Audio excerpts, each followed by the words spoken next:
Good afternoon, everybody. Hell's Unicorn here again. And I had promised several of my subscribers a basic run-through of how things went on Election Day here on my end. I basically announced on an earlier video that I was going to be working at the polls this Election Day, and I had intended to give a final report on how things went the night of the election after I'd gotten home, but I literally spent 14 and a half hours over at the precinct building, basically running around like a madman. Basically, my duties included both taking down signatures, checking IDs, and also working on basically my official title was a machine inspector, which basically meant I was responsible for making sure that all of the machines were working properly, that basically that none of the machines were malfunctioning or improperly counting votes or anything like that. And we didn't have any malfunctions to speak of throughout the whole day, so that was good, and we didn't have anybody trying to commit any shenanigans, thankfully. I think the highlight of the day was that sometime within the second hour of voting, we had a couple of pretty hardcore party line Democrat voters that came in and complained up front that there was somebody handing out sample ballots for the Republican Party, but there was nobody handing out Democrat Party sample ballots.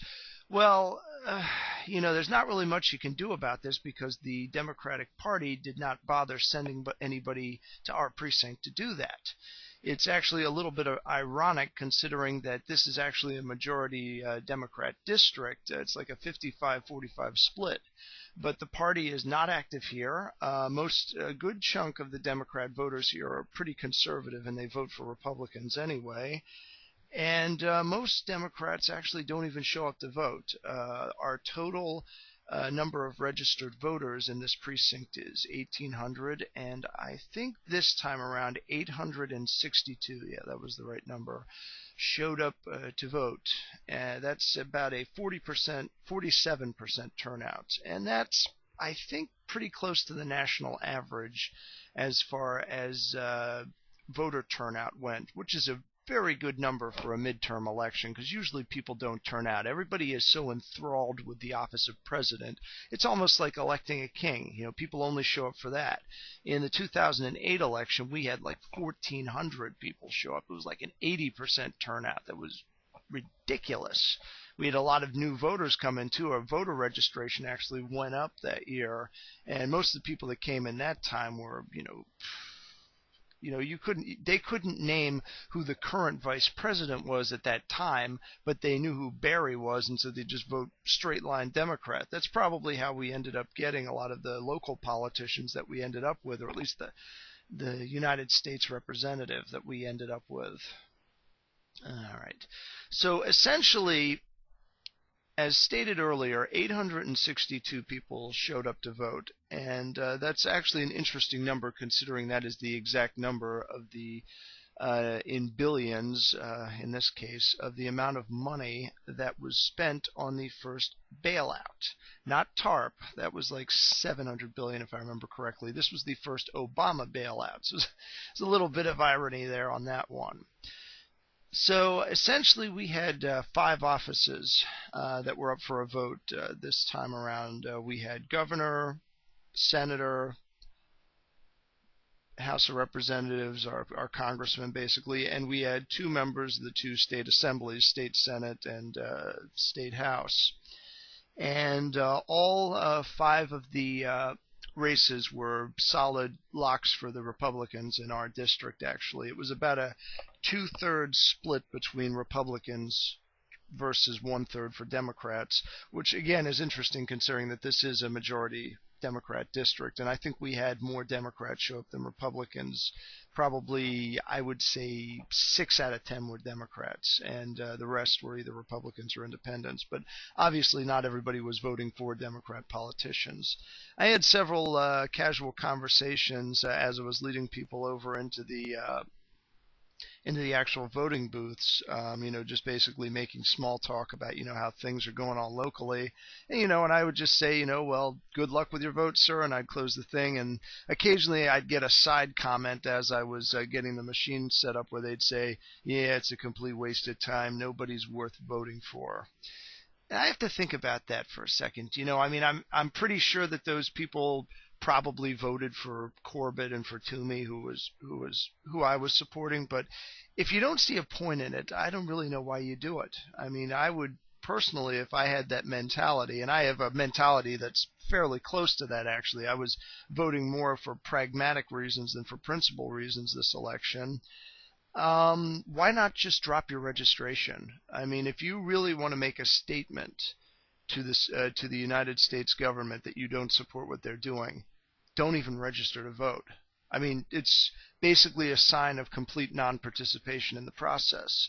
And that sends a message a lot more directly than simply voting for whoever you dislike the least and then simply going about your business. As far as people know, you voted for them because you supported them, not because you hated them a little less than the other guy.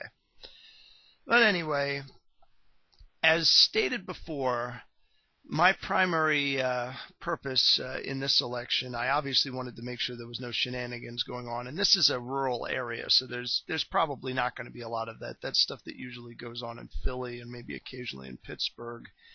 But my primary reason for being as active as I was in this election was more based on state interest than it was on federal interests. I had an interest in making sure that there was gridlock in the federal government, but for the most part I was there to support state and local candidates, and this time around it was only state candidates that were up for office. In this case, state senate and state assembly.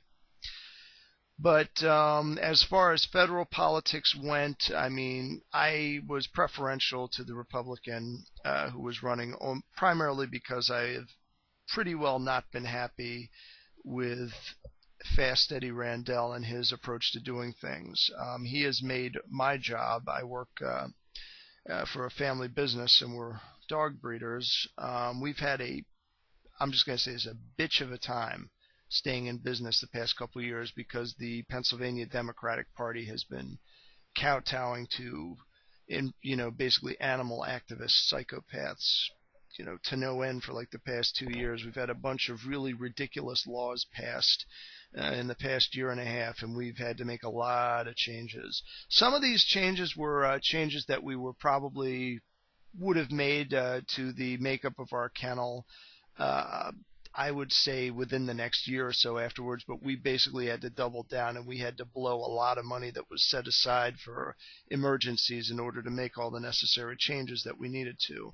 And, we have a very good setup. It's basically, a cut above most of the operations in this entire state. All the dogs have like about 7 or 8 acres on our farm designated specifically for exercise area. They get to spend most of the day outside running around and playing. All of the puppies are looked after very studiously. They're handled 4 or 5 times a day. They have regular contact with people. My niece and my 3 nephews visit every weekend basically to spend time with the puppies.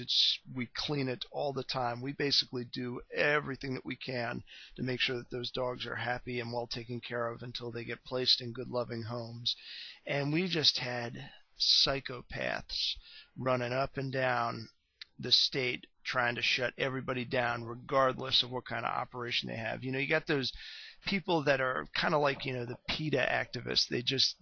There's no such thing as a good breeder or a breeder who actually loves his animals. They just want it all shut down. And thankfully, with a new governor and control of both state houses now being in the control of Republicans, these psychopaths will not have a friend in the government to help them persecute people who are involved in a valid and legal profession.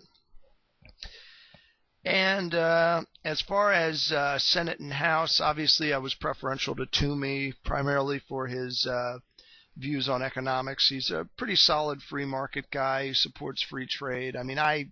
I'm not a believer in absolute free trade, but I do like the idea of having commerce with other nations and not promoting distrust and animosity between nations. That's how wars get started. And as far as but my real point of interest for this election was the congressman from our district. We've had a congressman, his name was Patrick Murphy. He was in here for 4 years, and thankfully he's going to be leaving in about 2 months. He was just a complete nightmare. I mean, feel free to dig up any dirt you want to on Representative or Congressman Patrick Murphy of Pennsylvania.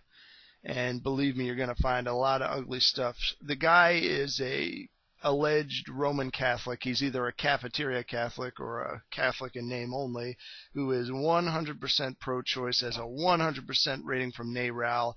Big government spending guy. Loved the heck out of that Obamacare abomination, and voted for all the bailouts. All of it. Voted for TARP, too. That's the thing that all of you need to remember. TARP was not just a Republican creation. It wasn't Bush's creation. That was Democrat majority holders in both houses of Congress, and Bush, being Mr. Yes Man and Mr. Complete Moron, went along with it.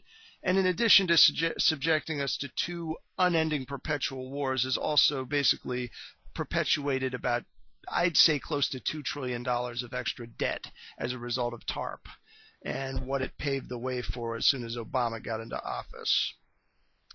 So anyway, we had a good candidate run against Patrick Murphy. His name was Michael Fitzpatrick. I think he actually was our congressman before Patrick Murphy took the seat over, and I'm happy to return him to power starting in January, and hopefully we'll get a little more sanity.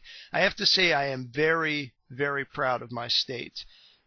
Governorship, both state houses, and we turned over 5 Democrat seats, some of them held for decades, into Republican seats, and we got rid of 2 or 3 very egregious and disgusting so-called pro-life Democrats who basically supported government-funded abortion. And good riddance to bad rubbish is all I'm going to say. But in a nutshell, this election was simply it was basically an exercise in self-preservation. I voted primarily because I wanted gridlock, and now that's what we're going to get.